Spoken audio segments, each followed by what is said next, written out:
నిర్వర్తించారు. అంటే అక్షరానికి కూడా ఒక సామాజిక బాధ్యత ఉందని మరి సమాజానికి చాటి చెప్పి నిరూపించినటువంటి వ్యక్తి రామోజీరావు గారు.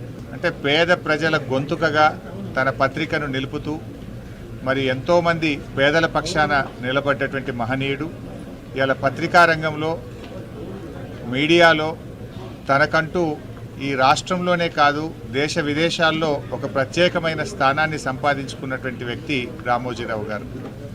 ఉదయాన్నే పత్రిక వచ్చిందంటే జిల్లా ట్యాబ్లెట్ స్టార్ట్ అయినాయంటే అంటే ప్రజలకు పత్రికల్ని చాలా దగ్గరగా చేసినటువంటి వ్యక్తి ఇవాళ రామోజీరావు గారు.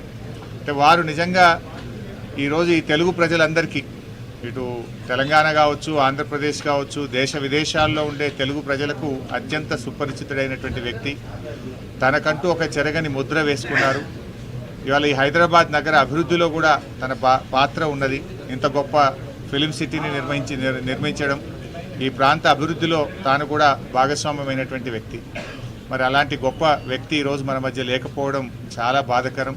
వారి కుటుంబ సభ్యులకు, వారి సన్నిహితులకు, వారందరికీ కూడా మా ప్రగాఢమైనటువంటి సానుభూతిని తెలియజేస్తూ మరి తప్పకుండా వారి పేరు, వారు చేసినటువంటి మంచి కార్యక్రమాలు ఇంకా కొనసాగాలని, ప్రజలకు అందాలని కూడా కోరుకుంటున్నాం.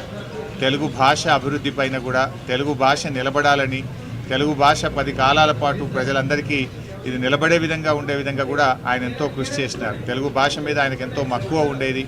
ఈ భాష పరిరక్షణ కోసం కూడా ఆయన చేసినటువంటి కృషిని కూడా ఈ సందర్భంగా గుర్తు చేసుకుంటున్నాం.